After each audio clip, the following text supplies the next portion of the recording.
नमस्कार, स्वागत है आपका किसान समाचार में। मैं हूं रेशमा आपके साथ। आइए नजर डालते हैं इस वक्त की हेडलाइंस पर।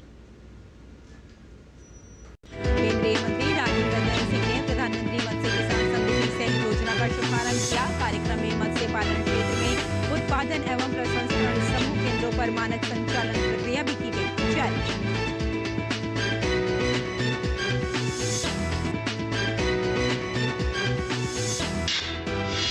कृषि मंत्री शिवराज सिंह चौहान ने कहा, कृषि और किसान कल्याण है प्रधानमंत्री मोदी की सर्वोच्च प्राथमिकता।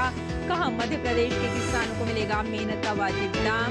एमएसपी पर खरीदा जाएगा सोयाबीन।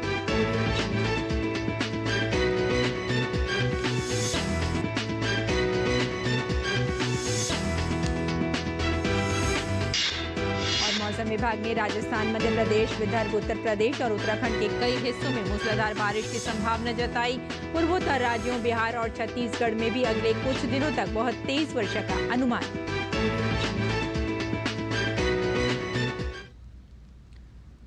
और आइए अब समाचारों पर डालते हैं विस्तार से नजर। केंद्रीय मत्स्य पालन, पशुपालन एवं डेयरी और पंचायती राज मंत्री राजीव रंजन सिंह उर्फ लल्लन सिंह ने नई दिल्ली में चाणक्यपुरी स्थित सुषमा स्वराज भवन में प्रधानमंत्री मत्स्य किसान समृद्धि सहयोग योजना का शुभारंभ किया। केंद्रीय मंत्री ने मत्स्य पालन क्षेत्र में उत्पादन और प्रसंस्करण समूह केंद्रों पर मानक संचालन प्रक्रिया भी जारी की। इस अवसर पर केंद्रीय मत्स्य पालन, पशुपालन एवं डेयरी और अल्पसंख्यक कार्य राज्य मंत्री जॉर्ज कुरियन भी उपस्थित रहे। इस कार्यक्रम में राज्यों, केंद्र शासित प्रदेशों के मत्स्य पालन विभाग के प्रतिनिधि, राष्ट्रीय मत्स्य पालन विकास बोर्ड, ICAR संस्थान और अन्य संबंधित विभाग, मंत्रालय, PMMSY के लाभार्थी, मछुआरे, मछली पालक, किसान, उद्यमी और देश भर से मत्स्य पालन क्षेत्र से जुड़े प्रमुख हितधारकों शामिल हुए हैं। यह कार्यक्रम हाइब्रिड मोड में आयोजित किया गया। इसमें देश भर से प्रतिभागियों के सशरीर और वर्चुअल दोनों रूप में भाग लिया।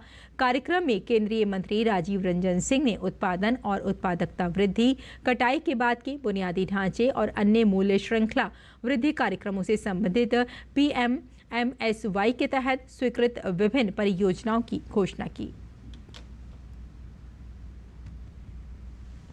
केंद्रीय कृषि मंत्री शिवराज सिंह चौहान ने कहा कि कृषि और किसान कल्याण प्रधानमंत्री मोदी की सर्वोच्च प्राथमिकता है।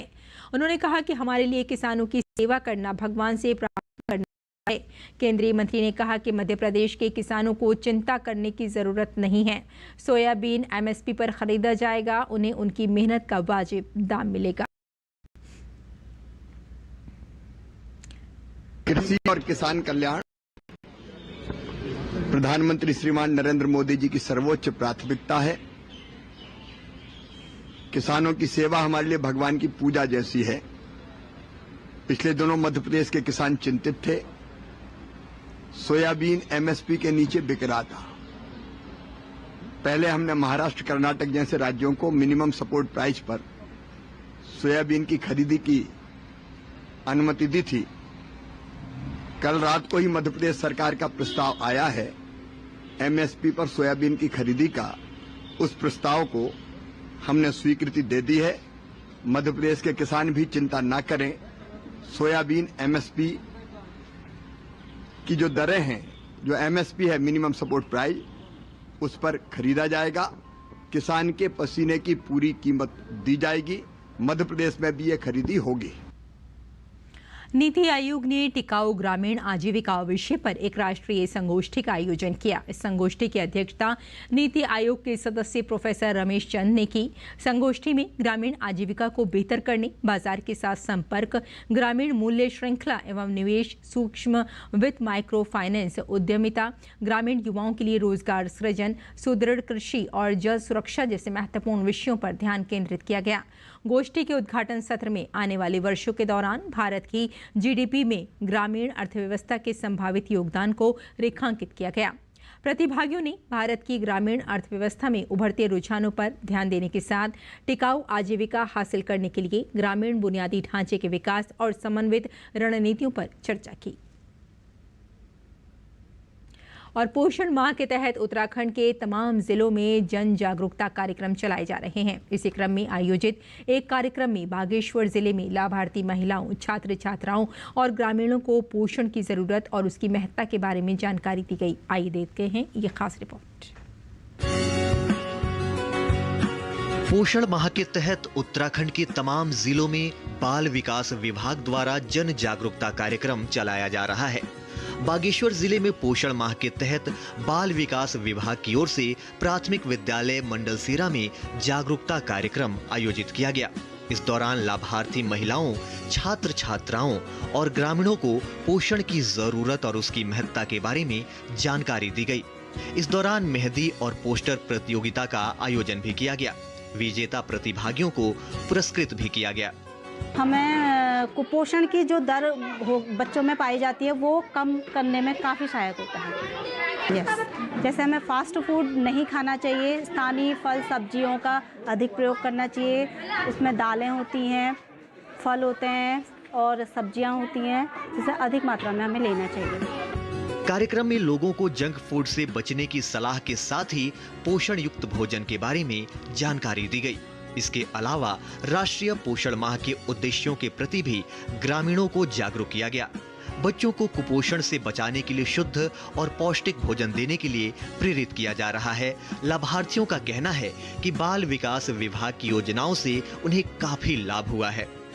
मैं आंगनबाड़ी केंद्र मंडलसेरा में पंजीकृत हूँ। नवे मंथ प्रेगनेंसी की है, तो मैं यहाँ पंजीकृत हूँ। तो मुझे यहाँ हाल ही में मेरी गोद भराई भी की गई है आंगनबाड़ी केंद्र द्वारा, और लगने वाले में हर महीने में जो टीके लगते हैं उसके बारे में बताया गया है, और स्वास्थ्य की जानकारी भी यहाँ दी जाती है। और जो राशन मिलता है आंगनबाड़ी केंद्र द्वारा वो भी हमें हर महीने दिया जाता है। यहाँ पर मेरा बच्चा भी अभी पढ़ रहा है। जब मैं गर्भवती थी तो उस टाइम पे यहाँ पर मेरी गोद भराई भी की गई, और साथ ही मेरे को स्वास्थ्य की जांच भी की गई, और मुझे टीकों के बारे में बताया गया, और साथ में टीके भी लगवाए गए। और मुझे THR के द्वारा अभी हमारे बच्चों को जो 3 महीने में प्रत्येक 3 महीने में जो राशन मिलता है वो भी मुझे प्राप्त है। और साथ ही प्रधानमंत्री मातृ वंदना योजना के तहत मुझे 5,000 की धनराशि भी प्राप्त हुई थी। पोषण माह के लिए हम यहाँ सब एकत्रित हुए हैं, जिसमें हमें भी बुलाया गया। बहुत सारे कार्यक्रम हुए और हमें इसके बारे में बहुत सारी विविध जानकारियाँ भी दी गई, जिसमें हमें बताया कि हमारे लिए पोषक तत्व, पोषण आहार ये सब बहुत आवश्यक होते हैं। हमें फास्ट फूड कम उपयोग करना चाहिए जो हमारे लिए हानिकारक होते हैं। हमें विटामिन, प्रोटीन, कार्बोहाइड्रेट इन सब का निश्चित मात्रा में उपयोग करना चाहिए। इस बार पोषण माह को सरकार द्वारा सशक्त नारी की थीम पर मनाया जा रहा है। कार्यक्रम के तहत महिलाओं को पोषण की जरूरत और उसकी अहमियत को लेकर जानकारी दी जा रही है। Bureau report, DD news. Shivraj Singh Chouhan ने कहा कि प्रधानमंत्री नरेंद्र मोदी इस महीने की 15 तारीख को झारखंड के जमशेदपुर में महत्वाकांक्षी PM आवास योजना के लाखों लाभार्थियों को 2,745 करोड़ रुपए की किस्त जारी करेंगे। उन्होंने बताया कि इस अवसर पर सभी लक्षित लाभार्थियों को स्वीकृति पत्र भी वितरित किए जाएंगे। कार्यक्रम में बड़ी संख्या में लोग शामिल होंगे और लाखों लोग ऑनलाइन जुड़ेंगे। शिवराज सिंह चौहान ने कल शाम नई दिल्ली में राज्यों के ग्रामीण विकास मंत्रियों की वीडियो कॉन्फ्रेंसिंग के माध्यम से बैठक में ये जानकारी दी। इस दौरान केंद्रीय मंत्री ने कहा कि 15 सितंबर को प्रधानमंत्री के मुख्य आतिथ्य में 26 लाख लाभार्थियों का गृह प्रवेश होगा। केंद्र सरकार का मार्च 2024 तक 2.95 करोड़ आवासों के निर्माण का लक्ष्य था, जिसमें से लगभग सभी घर स्वीकृत किए जा चुके हैं और 2.65 करोड़ घर पूर्ण भी हो चुके हैं। बिहार की राजधानी पटना के ज्ञान भवन में देश के विभिन्न राज्यों के पंचायती राज विभाग का 3 दिवसीय राष्ट्रीय कार्यशाला का आयोजन किया जा रहा है। केंद्रीय मंत्री राजीव रंजन सिंह उर्फ लल्लन सिंह, बिहार के उप मुख्यमंत्री सम्राट चौधरी और विजय कुमार सिन्हा ने दीप प्रज्वलित कर कार्यक्रम की शुरुआत की। इस कार्यशाला में बिहार के अलावा 27 राज्यों सहित 5 केंद्र शासित प्रदेशों के 800 से अधिक प्रतिनिधि हिस्सा ले रहे हैं। राज्य सरकार की तरफ से और केंद्र सरकार की तरफ से पंचायतों को सशक्त करने के लिए, पंचायतों को आत्मनिर्भर बनाने के लिए जो भी सहयोग और समर्थन केंद्र सरकार और राज्य सरकार कर रही है, उसका लाभ उठाने की जरूरत है। लेकिन उसका लाभ उठाने के लिए आपको संगठित वे में लाभ उठाना पड़ेगा, उसका ऑर्गेनाइज्ड वे में उसका लाभ उठाना पड़ेगा। और ऑर्गेनाइज्ड वे में अगर आप काम करेंगे, देखिए आज पंचायत के लोग हैं, आज पंचायती राज व्यवस्था से आप जुड़े हुए हैं। कल आप अगर अच्छा काम करेंगे अपने पंचायत में, आप अगर अच्छा सुंदर काम करेंगे तो आपका नेतृत्व विकसित होगा, और आपका जब नेतृत्व विकसित होगा तो आने वाले समय में पंचायती राज व्यवस्था से ही विधायक और सांसद भी चुने जाएंगे। जनता का विश्वास भरोसा आप पर पैदा होगा। नाम करने वाले माननीय न्यायालय के द्वारा जिसको जंगल राज कहा गया, उसके युवराज ये यात्रा के नाम पर पिकनिक मनाते हैं। अरे यात्रा करो तो जनता से मिलना चाहिए, आम जनता को बुलाना चाहिए, उसकी बात को सुननी चाहिए। सच सामने आ जाएगा कि आज भी बिहार को कलंकित और बदनाम कौन कर रहा है, बिहारी समरसता को कौन तोड़ रहा है, बिहार के सामाजिक सौहार्द में आग कौन लगा रहा है। तेजस्वी यादव जी को हिम्मत है तो जनता के बीच बैठे और पूछे कि समाज के शांति को भंग करने वाला, अपराध भ्रष्टाचार बढ़ाने वाला कौन लोग है। अधिकतर राजद के लोग का नाम आएगा। प्रधानमंत्री नरेंद्र मोदी सरकार के प्रयासों, एमएसएमई सेक्टर के विकास के लिए उठाए गए कदमों का असर दिखने लगा है। पिछले एक साल में पंजीकृत सूक्ष्म, लघु और मध्यम उद्यमों की संख्या 1.65 करोड़ से बढ़कर 5 करोड़ हो गई है। ये संख्या सरकार के लिए किसी बड़ी उपलब्धि से कम नहीं है। एमएसएमई मंत्रालय के अतिरिक्त सचिव और विकास आयुक्त डॉक्टर रजनीश ने बताया कि पिछले साल तक सरकार के साथ केवल 1.65 करोड़ एमएसएमई पंजीकृत थे।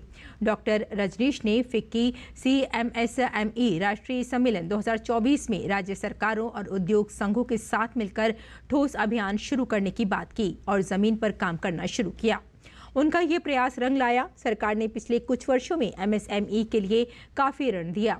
पिछले 22 सालों में CGTMSE द्वारा दी गई संचयी ऋण गारंटी राशि 2.6 लाख करोड़ रुपए थी, लेकिन पिछले 2 वर्षों में 4 लाख करोड़ रुपए की ऋण गारंटी देने में हम सक्षम हुए। एमएसएमई राष्ट्रीय सकल घरेलू उत्पाद में लगभग 30%, भारतीय विनिर्माण में 36% और भारतीय निर्यात में लगभग 44% का योगदान करते हैं। साथ ही 21 करोड़ लोगों के लिए रोजगार के अवसर भी प्रदान किए जाते हैं। और यूपी के बहराइच में भेड़िए की दहशत बनी हुई है। एक बार फिर भेड़िए ने महसी इलाके में हमला बोला है। इस हमले में 11 वर्षीय बच्ची गंभीर रूप से घायल हो गई है। भेड़िए ने बच्ची की गर्दन पर वार किया। हालांकि बच्ची के जोर से चिल्लाने के बाद भेड़िया भाग खड़ा हुआ। गंभीर रूप से घायल बच्ची को इलाज के लिए अस्पताल में भर्ती कराया गया है। पिछले करीब 52 दिनों के अभियान में वन विभाग ने अब तक झुंड के 5 भेड़ियों को पकड़ने में सफलता हासिल की है। साहब हमार बिटिया महतारी बिटिया सोता है घर में, तो घर में से साहब उठाए लगेगा, तो साहब जब चिल्लाए बिटिया तब हम दौड़े बिटिया छीने लागिन, तब सब गांव भर दौड़े साहब, तब हमारी बिटिया छोड़ाई बहनी है। अभी देख घाटी लाग है और यू लाग है, छत तब लाग है। इस केस का एनिमल बाइट का केस था। एंटीरियर एस्पेक्ट्स पे सुपरफिशियल लेसरेटेड वुंड थे, जिसको नोट करके और ट्रीटमेंट दिया गया, और पोस्टीरियर एस्पेक्ट्स पे भी लेसरेटेड वुंड थे, जिसका ट्रीटमेंट प्राइमरी ट्रीटमेंट करके उनको हायर सेंटर के लिए रेफर कर दिया गया।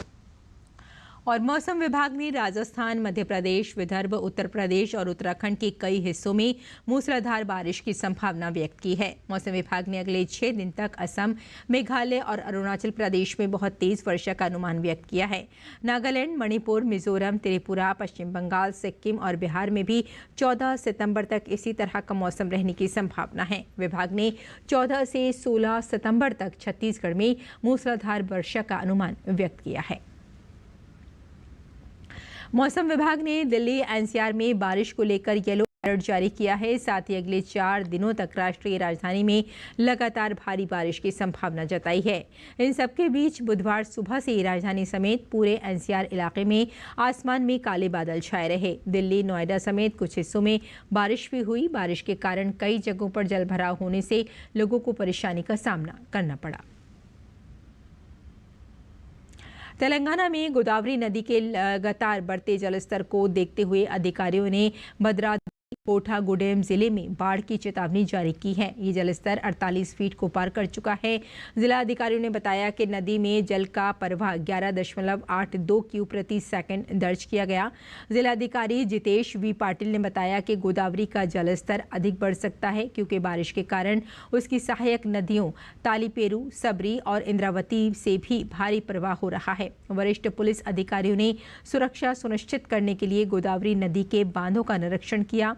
गोदावरी की रौद्रता को देखते हुए उन्होंने लोगों से सतर्क रहने की अपील की और किसी को भी नदी के निकट जाने से मना किया। स्थानीय निवासियों को राहत केंद्रों में भेजा जा रहा है।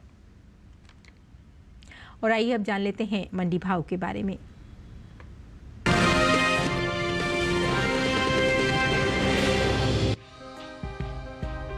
इन दिनों ज्यादातर कृषि उपज मंडियों में धान की आवक सामान्य देखने को मिल रही है। भाव पर नजर डालें तो मंगलवार को ज्यादातर मंडियों में धान के सौदों में नरमी के साथ कारोबार हुआ, जबकि कुछ मंडियों में धान के भाव में कोई बदलाव देखने को नहीं मिला। एग मार्केट के मुताबिक गुजरात की दाहोद मंडी में 9 सितंबर को धान का भाव था 1780 रुपए। 10 सितंबर को इसके भाव में कोई बदलाव नहीं हुआ और भाव 1780 रुपए पर बना रहा, जबकि केरल की पुलपल्ली मंडी में इस दौरान धान के सौदों में गिरावट के साथ कारोबार हुआ। यह 9 सितंबर को धान का भाव था 2320 रुपए। 10 सितंबर को इसके भाव 80 रुपए लुढ़क कर 2240 रुपए पर आ गए। फैजाबाद मंडी में 9 सितंबर को धान का भाव था 2280 रुपए। 10 सितंबर को इसके सौदों में 10 रुपए की नरमी आई और भाव 2270 रुपए हो गया। राज्य की बदायूं मंडी में धान के भाव की बात करें तो यहाँ 9 सितंबर को धान का भाव रहा 2300 रुपए। 10 सितंबर को इसके सौदों में 125 रुपए की गिरावट आई और भाव 2175 रुपए पर आ गया। बात धान की पैदावार की करें तो घरेलू स्तर पर इस साल धान की पैदावार में बढ़त देखने को मिल सकती है। जून महीने के दौरान कृषि मंत्रालय की ओर से तीसरे अग्रिम अनुमान को जारी किया गया है, जिसके मुताबिक देश में धान की उपज साल 2023-24 के दौरान 1367 लाख मीट्रिक टन होने का अनुमान जताया गया है, जो साल 2022-23 के दौरान 1357.55 लाख मीट्रिक टन की तुलना में 9.45 लाख मीट्रिक टन की वृद्धि को दर्शाता है।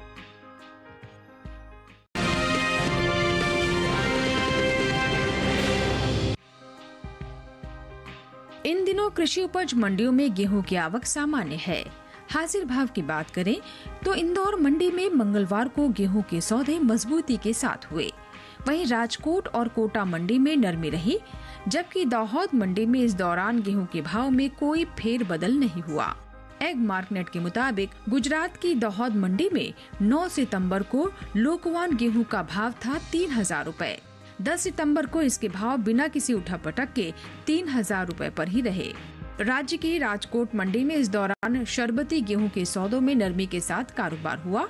यहाँ 9 सितंबर को शरबती गेहूं का भाव रहा 2875 रुपए। 10 सितंबर को इसके सौदे 15 रुपए लुढ़क कर 2880 रुपए पर हुए। मध्य प्रदेश की इंदौर मंडी में बीते सोमवार को गेहूं का भाव था 2680 रुपए। मंगलवार को इसके भाव में 206 रुपए की तेजी आई और भाव पहुंच गया 2886 रुपए प्रति क्विंटल पर। राजस्थान की कोटा मंडी की बात करें तो यहाँ 9 सितंबर को गेहूं का भाव रहा 2650 रुपए। 10 सितंबर को इसके भाव में 25 रुपए की गिरावट आई और भाव 2625 रुपए पर आ गया। कृषि एवं किसान कल्याण मंत्रालय की ओर से साल 2023-24 के प्रमुख कृषि फसलों के तीसरे अग्रिम अनुमान को जारी किया गया है। पिछले कृषि वर्ष से जायद के मौसम को रबी मौसम से अलग कर दिया गया है और इसे तीसरे अग्रिम अनुमान में शामिल किया गया है। इसीलिए क्षेत्रफल, उत्पादन और उपज के इस तीसरे अग्रिम अनुमान में खरीफ, रबी और जायद मौसम को शामिल किया गया है। बात कुल गेहूं की पैदावार की करें तो साल 2023-24 के दौरान गेहूं की पैदावार 1129 लाख 25,000 मीट्रिक टन होने का अनुमान जताया गया है, जो बीते साल गेहूं की उपज की तुलना में 23,71,000 मीट्रिक टन अधिक है।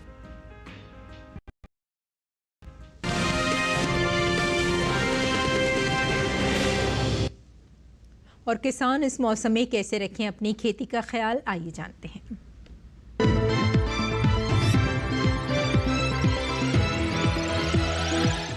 नमस्कार, आप देख रहे हैं डीडी किसान।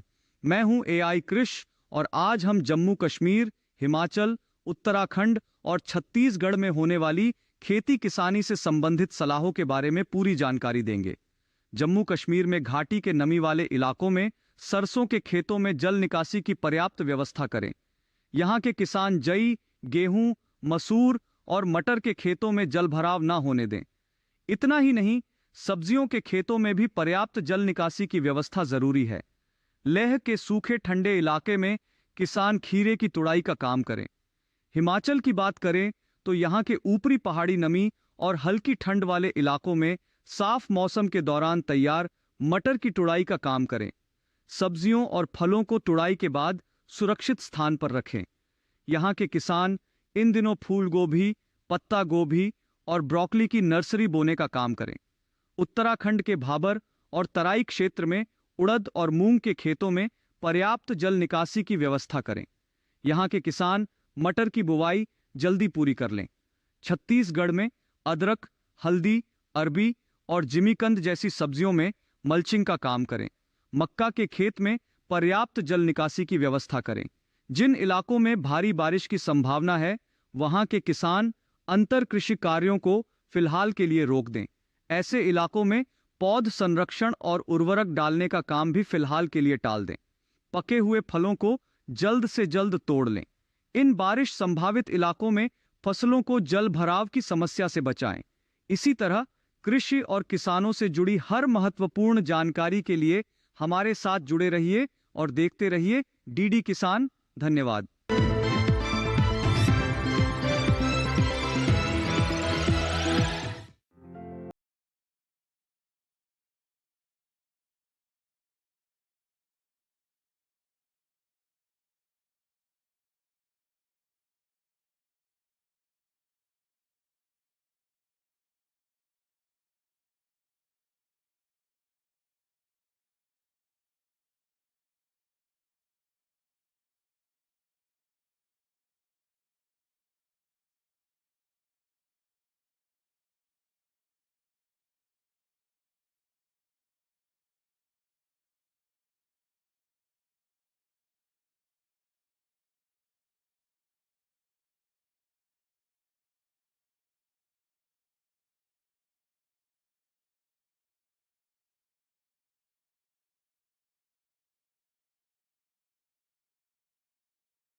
छिड़काव करें।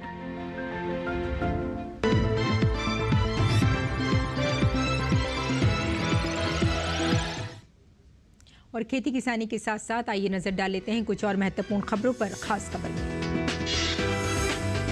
प्रधानमंत्री नरेंद्र मोदी ने ग्रेटर नोएडा में सेमिकॉन इंडिया 2024 का उद्घाटन किया। 3 दिवसीय इस कार्यक्रम का विषय है शेपिंग द सेमीकंडक्टर फ्यूचर। प्रधानमंत्री मोदी ने इंडिया एक्सपो मार्ट में एक प्रदर्शनी का अवलोकन भी किया। प्रधानमंत्री ने सेमीकंडक्टर क्षेत्र से जुड़े निर्माण प्रक्रिया और देश में बढ़ रहे चिप निर्माण के इकोसिस्टम को समझा। प्रधानमंत्री नरेंद्र मोदी अपने संबोधन में उन्होंने कहा कि डिजाइनिंग की दुनिया में 20% योगदान भारत करता है। प्रधानमंत्री ने आगे कहा कि साइंस क्षेत्र में नवाचार का दायरा बहुत बढ़ने वाला है। प्रधानमंत्री ने वीडियो कॉन्फ्रेंस के जरिए ग्रीन हाइड्रोजन पर नई दिल्ली में आयोजित दूसरे अंतर्राष्ट्रीय सम्मेलन को संबोधित किया। पीएम ने कहा कि क्लीन और ग्रीन प्लेनेट के लिए ग्रीन एनर्जी जैसे विकल्पों पर काम करना होगा और भारत पहला देश है जो कि पेरिस सम्मेलन के लक्ष्यों की ओर तेजी से बढ़ रहा है। प्रधानमंत्री ने कहा कि भारत ऊर्जा विकल्पों पर तेजी से काम कर रहा है और ग्रीन हाइड्रोजन की तकनीक उनमें से एक है। केंद्रीय मंत्री हरदीप सिंह पुरी और प्रहलाद जोशी ने ग्रीन हाइड्रोजन पर अंतर्राष्ट्रीय सम्मेलन में आयोजित प्रदर्शनी का दौरा किया। नई दिल्ली स्थित भारत मंडपम में हो रहा है कार्यक्रम का आयोजन। उत्तर प्रदेश के गाजीपुर में स्वास्थ्य विभाग ने एक प्राइवेट हॉस्पिटल को सीज किया। अस्पताल बगैर रजिस्ट्रेशन के अवैध तरीकों से चलाया जा रहा था। भारतीय जनता पार्टी का देशव्यापी सदस्यता अभियान चल रहा है। उत्तर प्रदेश में 3 करोड़ सदस्य का लक्ष्य लेकर चल रही भाजपा महाजनसंपर्क अभियान चलाएगी, जिसके तहत पार्टी के तमाम पदाधिकारियों को जिम्मेदारी दी गई है। हरियाणा विधानसभा चुनाव को लेकर आम आदमी पार्टी ने 11 उम्मीदवारों की अपनी तीसरी लिस्ट जारी की। इसके साथ ही आम आदमी पार्टी अब तक कुल 40 उम्मीदवारों की कर चुकी है घोषणा। कोलकाता दुष्कर्म और हत्याकांड में पीड़िता के पिता ने पश्चिम बंगाल की मुख्यमंत्री ममता बनर्जी के रवैये को लेकर असंतोष जताया। कहा, पीड़िता को अपनी बेटी समझकर राज्य में कोई भी दिल से दुर्गा पूजा नहीं मनाएगा।